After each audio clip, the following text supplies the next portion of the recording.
Mesdames et messieurs, bonsoir. Après 1964, 1965, puis 1990, 1991, la Côte d'Ivoire est au Conseil de sécurité en tant que membre non permanent depuis le 1er janvier 2018. Pour ce troisième mandat, l'un des défis majeurs était la présidence du Conseil de sécurité pour le mois de décembre 2018. Une présidence marquée par 4 débats, dont 2 débats de haut niveau. 5 résolutions ont été adoptées et 4 déclarations présidentielles actées. Pour revenir sur les temps forts de cette présidence du mois de décembre, je suis avec le ministre des Affaires étrangères de Côte d'Ivoire, Monsieur le ministre Marcel Amontano. Bonsoir. Bonsoir, Michel. De la campagne pour l'entrée au Conseil de sécurité à la présidence de ce illustre organe des Nations Unies, quel bilan faites-vous de ce retour en grâce de la diplomatie ivoirienne seulement cette année après la crise post-électorale? Mais le retour en grâce de la diplomatie ivoirienne est dû tout d'abord aux actions menées par le président de la République, son Excellence M. Alassane Ouattara, au sortir de la crise post-électorale pour repositionner notre pays sur la scène internationale, en commençant par les pays de la sous-région, les pays du continent et les pays du monde. Et dans les sillons tracés par le président de la République, nous avons donc entamé sur ces instructions cette campagne pour l'élection de la Côte d'Ivoire en qualité de membre non permanent au Conseil de sécurité. Et je crois que ce sont les résultats obtenus par la Côte d'Ivoire à partir de 2012 qui nous ont beaucoup aidés dans cette campagne, malgré les soubresauts dus à ce que j'ai toujours appelé les sauts d'humeur des soldats. Rappelez-vous que en avril-mai 2017, en pleine campagne pour notre élection aux Nations Unies, les soldats ont exprimé encore dans les rues à Abidjan et à Bouaké quelques sautes d'humeur, mais ça n'a pas empêché la Côte d'Ivoire de se faire élire de la meilleure manière possible, puisque c'est l'un des pays qui a été le mieux élu comme membre non permanent au Conseil de sécurité des Nations Unies. Sur 193 pays membres de l'Organisation des Nations Unies, 190 ont voté en faveur de l'élection de la Côte d'Ivoire. Donc c'est une prouesse remarquable et j'en suis fier et je crois qu'on peut rendre hommage au président de la République. Alors, 11 mois seulement après cette entrée au Conseil de sécurité en janvier 2018, la Côte d'Ivoire préside le Conseil de sécurité. On l'a dit tout à l'heure, 4 débats ont été organisés, dont 2 de haut niveau. Le chef de l'État a présidé un débat. Vous-même, vous aviez présidé un autre débat. Quelles sont les thématiques majeures qui ont été abordées au cours de ces rencontres-là? Le Conseil de sécurité, c'est l'organe qui s'occupe de garantir à la planète la paix et la sécurité. La paix et la sécurité qui est le grand préalable du développement. Présider le Conseil de sécurité, c'est très important parce que il y a un certain nombre de thématiques sur la table. Vous avez parlé de 2 débats de haut niveau que nous avons organisés effectivement pour meubler notre présidence, indépendamment de l'agenda qui s'impose à nous du fait des événements qui en cours dans le monde. Le premier débat de haut niveau, qu'on appelle le débat présidentiel, que son Excellence le Président de la République a présidé le 5 décembre, a posé le problème suivant. L'importance du lien entre la sortie de crise réussie et le développement économique et social. Pour ne pas reprendre le thème exact, parce que ça rend mieux compte de le dire comme ça aux Ivoiriens que de prendre la thématique. Quel est le préalable au développement économique? Le préalable au développement économique, c'est une sortie de crise réussie. Quelle est la recette pour une sortie de crise réussie? Vous savez que l'ONUCI est ce qu'on appelle maintenant dans le système des Nations Unies une success story. C'est l'une des rares missions des Nations Unies qui est fermée. Si vous prenez un pays comme la RDC, ça fait 54 ans à peu près que la RDC a une mission des Nations Unies. Celle de Côte d'Ivoire a fermé au bout de 13 ans. Ça paraît long, mais quand vous comparez à celle de la RDC, c'est un succès et elle a fermé. Beaucoup de gens étaient sceptiques sur la capacité de la Côte d'Ivoire à se substituer aux Nations Unies, aussi bien à la police des Nations Unies qu'à la mission d'une manière générale, mais ça s'est fait et ça se fait dans de très bonnes conditions.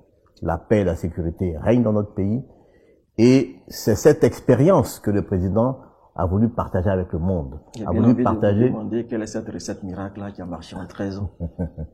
La première chose, c'est qu'il faut réussir le désarmement. Si vous ne réussissez pas le désarmement, il est difficile d'avoir la paix. Parce que ce sont les armes qui mettent en danger la paix et la sécurité. Donc, le DDR a été un succès, pour deux raisons.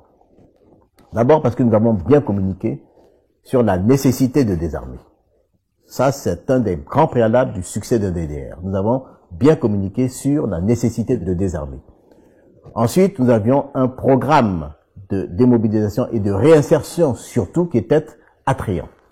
Parce que vous demandez aux gens de désarmer, mais si vous ne leur proposez pas d'alternative pour les insérer dans le processus social et économique, ça ne marche pas. Ensuite, nous avons financé nous-mêmes à 72% ce DDR et cette RSS. Donc, c'est important. Parce que lorsque vous êtes dépendant pour le financement des partenaires financiers extérieurs, eh bien, sont ces partenaires-là, finalement, qui cadencent la vitesse de votre DDR. Le président de la République était pressé d'en finir avec cette transition. Moi, j'appelle ça une transition à la paix et au retour à la normale. Donc, il nous a dit, moi, je veux un DDR qui ne dépasse pas 3 ans. C'était un grand défi. Il a mis les moyens, il a mis de la méthode, il s'est impliqué lui-même et ça a réussi. Donc, il est allé leur expliquer d'abord ça. Ensuite, il est allé leur expliquer que quand vous avez fini avec le DDR, ou pendant que vous faites le DDR, vous avez deux armées belligérantes qui se sont affrontées pendant 5-10 ans. Comment vous faites pour faire de ces deux armées une seule armée républicaine non partisane? Ça, c'était un défi important également à relever. Et il s'est beaucoup impliqué personnellement pendant les réunions du Conseil national de sécurité qu'il a fallu créer de toutes pièces. Et nous avons réussi à avoir donc une seule armée réunifiée. Bien sûr, c'est pas facile. Il y a eu des hauts et des bas, mais globalement, on peut dire que la Côte d'Ivoire aujourd'hui a une armée réunifiée, disciplinée, bien équipée. Et à la RSS, la réforme du secteur de sécurité, parce que c'est la réforme du secteur de la sécurité qui permet de professionnaliser votre armée. Eh bien, il faut penser à l'amélioration immédiate des conditions de vie des populations. Parce que l'erreur qu'on fait bien souvent, c'est de dire, bon, écoutez, on va d'abord essayer de sécuriser, d'avoir la paix, la sécurité, etc., et puis on va s'occuper des gens après. Non, il faut le faire en même temps. Et je crois que c'est ce cocktail, cette recette, qui a permis à la Côte d'Ivoire de sortir très rapidement de la crise. Parce que imaginez-vous un pays qui a connu 10 ans de crise, 4 mois et demi à 5 mois de crise post-électorale, et qui, dès 2012, renoue avec la croissance. Et quelle croissance? Le taux moyen de croissance a été de 2012 à 2017 de 9%. Malgré la perte de 40% de la valeur du cacao sur le marché international, nous avons eu un taux de croissance qui n'a pas été plus loin que juste en dessous de 8%. C'est extraordinaire. Donc, la recette de Ouattara, c'est ça. C'est que pendant qu'il s'est occupé de la sécurité, de la paix, de reconstruire une armée républicaine, de moderniser la police, il a investi de manière massive dans les infrastructures, dans l'amélioration des conditions de vie des populations, le secteur de la santé, le secteur de l'éducation. Quand je dis infrastructure, infrastructure routière. Parce que les gens ont plaisir à dire on ne mange pas la route. Si, on mange la route parce que les aliments qu'on mange prennent la route. Donc la route, on la mange. Donc on peut donner plein d'autres formules comme ça. Et c'est cette expérience qu'il est allé partager avec les membres du Conseil de sécurité et les pays membres de l'Organisation des Nations Unies, parce que ce débat, c'est un débat auquel peuvent assister toutes les personnes qui le souhaitent. Vous savez, il y a en Afrique un certain nombre de pays qui sont encore en crise, qui sont en situation post-conflit. Vous connaissez la RCA quand même, la République centrafricaine. Donc, pour la République centrafricaine, c'est une aubaine de pouvoir bénéficier de l'expérience de la Côte d'Ivoire en matière de sortie de crise. Donc, c'est cette expérience-là, c'est cette expertise que le président Ouattara est allé partager avec la communauté internationale. Il a présidé le Conseil de sécurité avec Maestra. Il en a l'habitude, vous savez, le Conseil de sécurité, le Conseil du Fonds monétaire, c'est un peu le même format. Donc ça s'est très bien passé. Je crois que les retours qu'on a sont excellents. Ensuite, le lendemain, nous avons eu l'honneur de présider le Conseil de sécurité sur une thématique totalement différente.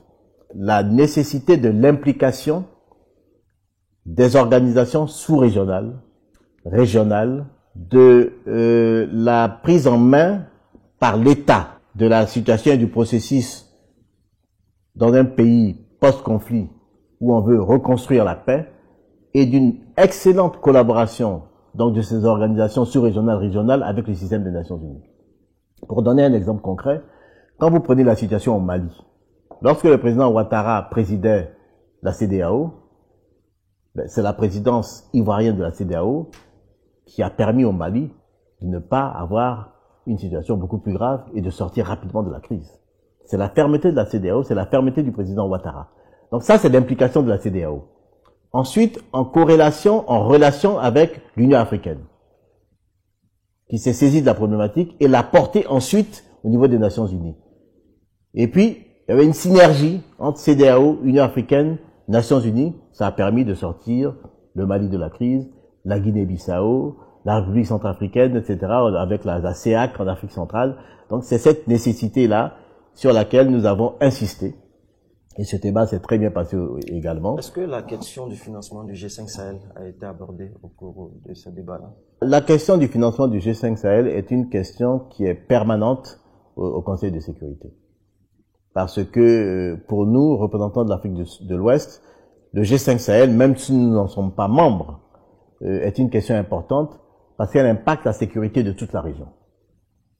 Donc la question du G5 Sahel est une question importante. À chaque fois que la Côte d'Ivoire en a l'occasion, elle plaide en faveur du financement du G5 Sahel. On a une réticence des Américains pour diverses raisons. Ils sont dans une période un peu transitoire dans la mesure où il y a un nouveau congrès et que c'est le congrès aux États-Unis qui a la capacité et les attributions du financement. Donc le congrès a été mis en place en janvier. Donc il a été difficile, en tout cas pendant notre présidence, d'aborder ces questions-là qui avaient un impact financier. Mais le G5 Sahel, le président Ouattara, à chaque fois qu'il peut, il prend son bâton de pèlerin, il plaide en faveur du financement du G5 Sahel. Alors on l'a dit à l'entame de cet entretien-là, 5 résolutions ont été adoptées au cours de cette présidence. Pouvez-vous revenir sur une ou deux résolutions qui vous ont marqué? Alors d'abord, il faut mentionner que en 2018, il y a eu en moyenne par mois de présidence d'un pays, en moyenne 4,5 résolutions adoptées. Donc entre 4 et 5 résolutions, un peu moins de 5 résolutions sont adoptées en moyenne pendant les présidences. Sous la présidence de la Côte d'Ivoire, nous avons adopté 5 résolutions. Donc on est au top. 5 résolutions, mais tenez-vous bien, dont 3 résolutions à l'unanimité et 2 résolutions par consensus. Qu'est-ce que ça veut dire? À l'unanimité, ça veut dire que tous les pays membres, donc les 15 pays, ont voté à l'unanimité ces résolutions-là. Et puis, par consensus, ça veut dire que certains pays n'ont pas voté, mais n'ont pas brisé le consensus. Je vais être précis et en même temps répondre à votre question. Il y avait une résolution sur le renouvellement du mandat de la MINUSCA, qui est la mission onusienne de stabilisation de la République centrafricaine, la MINUSCA. Il y avait un consensus de tous les pays, sauf la Russie et la Chine. La Russie et la Chine ont un droit de veto. Ça veut dire que quand ils utilisent leur droit de veto, ils peuvent empêcher l'examen même d'une résolution. À plus forte raison, son vote. Donc, on parle de consensus parce que ils n'ont pas souhaité utiliser leur droit de veto. Ils ont exprimé leurs différences, mais ils n'ont pas brisé le processus et ont laissé la résolution être votée par l'ensemble des autres pays, donc les 13 autres pays membres du Conseil de sécurité, et ils ont dit simplement, nous, on ne s'associe pas à ce consensus. Mais ça a permis quand même à la Côte d'Ivoire donc d'avoir la résolution. Donc 5 résolutions, c'est beaucoup. Une autre résolution qui était importante, et que nous co-sponsorisions avec les Pays-Bas, c'est une résolution sur l'importance du respect des droits de l'homme par les missions onusiennes dans les pays. Et ça, c'est pas au niveau de l'Afrique, c'est au niveau de tous les pays du monde. C'est important. Donc le respect des droits de l'homme. Le respect des droits de l'homme, ça veut dire quoi? Ça veut dire un système judiciaire performant, une police performante et une formation de la police, de l'armée, performantes en matière de notions élémentaires de respect des droits de l'homme. Donc ça, c'est une résolution qui nous tenait à cœur et elle a également été votée. D'accord. Alors, je voudrais vous donner l'occasion de lever une équivoque. On sait qu'au cours de cette présidence-là, le projet sur le financement des opérations africaines de soutien à la paix s'est heurté non seulement à la menace du veto américain dans sa première lecture, mais surtout à des pesanteurs, semble-t-il, administratives au niveau de l'Union africaine. Qu'en est-il exactement? Bon, d'abord, je vais préciser que c'est une résolution qui est une initiative de l'Union africaine. À partir du moment où c'est une initiative de l'Union africaine, au sein du Conseil de sécurité, elle est portée par ce qu'on appelle le A3. Le A3, ce sont les 3 pays membres du Conseil de sécurité africain. En l'occurrence, c'était l'Éthiopie, la Guinée équatoriale et la Côte d'Ivoire. Alors, cette résolution, effectivement, a reçu, je dirais, un mauvais accueil des Américains pour 2 raisons. La première, c'est le problème du Congrès. Ils ont estimé que le Congrès n'était pas opérationnel dans leur pays, qu'il le serait en janvier, et qu'une résolution qui parlait d'aspects financiers, donc du financement des opérations de maintien de la paix africaine, ne pouvait pas être discutée, alors que le Congrès, qui est le seul autorisé aux États-Unis, compétent pour engager l'État américain quand on parle de financement, n'était pas installé. Ça, c'est l'une des raisons. Mais on a fait un progrès qui est important. Parce que même si on n'a pas mis la résolution sur la table, on s'est accordé sur un draft de cette résolution qui a circulé et qui, in fine, a eu l'adhésion de tout le monde, y compris des États-Unis. De sorte que, dès février ou mars, nous allons reprendre les discussions, même si c'est pas sous présidence africaine. Et l'avantage de ce draft, c'est de fixer des délais. C'est de dire, en septembre au plus tard, on a une décision sur oui ou non le principe du financement des opérations de maintien de la paix au cas par le Conseil de sécurité sera accepté ou pas. Donc on a quand même avancé par rapport à la résolution précédente qui était portée par le Sénégal. Alors, l'un des principes majeurs auxquels vous teniez au cours de cette présidence, c'était la recherche de la paix seulement par le dialogue. Est-ce que ce principe a été respecté tout au long de ce mois? Mais vous savez, nous, on a reçu un vaccin de Fauboigny, hein. C'est le dialogue au service de la paix. On a toujours été dans cette posture. Ça nous a parfois provoqué quelques inimitiés. Mais le président de la République a été ferme.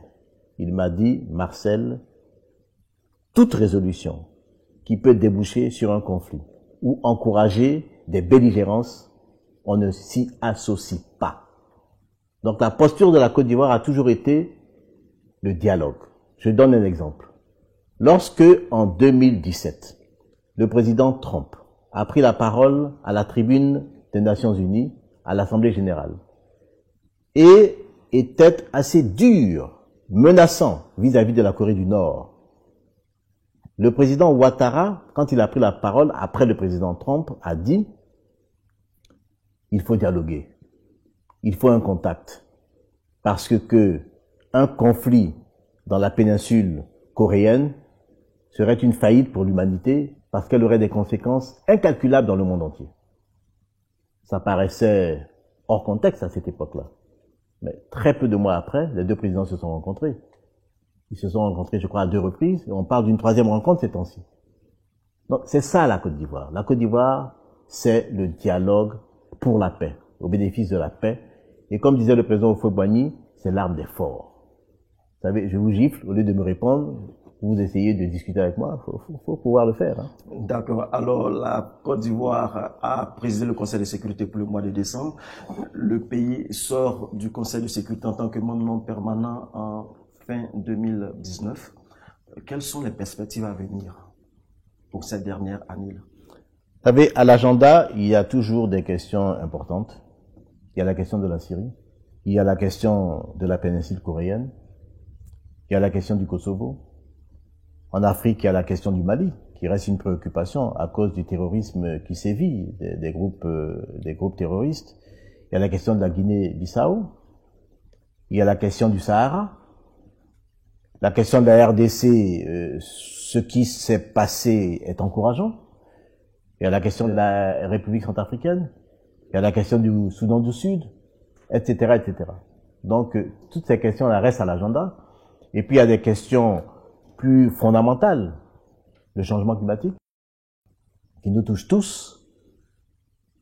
Donc, la Côte d'Ivoire va continuer à apporter sa contribution, comme elle l'a fait, dans son style, à la résolution de ces défis, qui sont des défis de l'humanité d'aujourd'hui. En définitive, êtes-vous satisfait de la présidence de la Côte d'Ivoire pour ce mois de décembre-là? Bon, l'autosatisfaction, j'aime pas beaucoup. Moi, ce que je peux vous dire, c'est que pour moi, ça a été une expérience unique. Parce que on a été présent au Conseil de sécurité la dernière fois, c'était il y a 26 ans. Bon, donc c'est le hasard, mais moi, je dis le hasard s'appelle Dieu, qui a voulu que je sois ministre des Affaires étrangères pendant que la Côte d'Ivoire est au Conseil de sécurité. Préparer une présidence d'un pays au Conseil de sécurité, c'est pas facile. Ça a été une expérience haletante, intéressante. Je crois qu'on a réussi. Je le dis à cause des retours que nous avons. Des membres permanents et non permanents qui nous ont félicités. Des pays membres de l'Organisation des Nations Unies, beaucoup nous ont félicités. Et j'ai donné des éléments objectifs. Hein. Je vous dis, la moyenne de résolution par mois de présidence, c'est 4,5 quand on fait une moyenne. On a fait adopter 5 résolutions, dont 3 à l'unanimité, 2 par consensus. Écoutez, je sais pas. Vos équipes ont également été félicitées par le chef de l'État. Disons que moi, je suis à la tête d'une équipe. C'était toujours un travail d'équipe. Et c'est vrai que j'ai été très honoré que le président, à 2 reprises, je crois, face aux diplomates d'abord, et puis ensuite face aux hommes d'affaires, nous ait félicités. Je crois que c'est une satisfaction personnelle que je tire de cela. Le plus difficile, c'était la présidence du Conseil de sécurité. On a réussi à se maintenir et à se donner une identité au Conseil de sécurité pendant toute l'année avant la présidence. Il n'y a pas de raison pour qu'on ne poursuive pas et qu'on n'ait pas un bilan satisfaisant sur toute la période 2018-2019. Le président nous a dit la chose suivante, que je vais révéler. Il m'a dit, Marcel, lorsqu'on aura fini nos 2 ans au Conseil de sécurité, je souhaite que la Côte d'Ivoire apparaisse comme un pays fiable, crédible, pour être membre du Conseil de sécurité. Que le jour où on discutera des possibilités pour l'Afrique d'avoir un siège permanent, la Côte d'Ivoire apparaisse comme l'un des candidats fiables, crédibles, sérieux. Et ça, je le lui ramènerai. Alors, un pays fiable et crédible, c'est un pays également fort sur le plan économique. Vous aviez, en marge de cette présidence-là, signé un important accord économique avec le gouvernement américain. Pouvez-vous revenir en quelques mots sur cet accord et ça sera votre dernier mot? À Washington, effectivement, j'ai été signé un accord avec le gouvernement américain, avec le secrétaire au commerce, qui est le ministre du commerce des États-Unis, relatif au commerce entre les États-Unis et la Côte d'Ivoire. Alors, c'est très important, parce que cet accord va permettre aux hommes d'affaires américains d'agir en matière de commerce, d'investissement américain en Côte d'Ivoire, dans un cadre défini par les 2 gouvernements. Et c'est très important. Et cet accord révèle la volonté forte de l'administration Trump d'encourager et d'accompagner ces hommes d'affaires pour investir en Côte d'Ivoire. Cet accord montre que l'administration Trump a placé la Côte d'Ivoire dans son dispositif sur le continent et en particulier dans la sous-région ouest africaine au cœur de son dispositif. Cet accord montre que pour les États-Unis d'Amérique, la Côte d'Ivoire est un pays important. Donc c'est un accord qui est très important, qui va booster les relations commerciales et l'investissement américain en Côte d'Ivoire. Et dans la sous-région ouest africaine, parce que la Côte d'Ivoire est une porte d'entrée de la sous-région, comme vous le savez. Merci bien, monsieur le ministre. Je vous en prie. Chers téléspectateurs, c'est ici que s'achève cet entretien. Nous étions avec le ministre des Affaires étrangères de Côte d'Ivoire. Avec lui, nous avions revisité les temps forts de la présidence de la Côte d'Ivoire pour le Conseil de sécurité au mois de décembre 2018. Très bonne suite de programme sur RTI 1.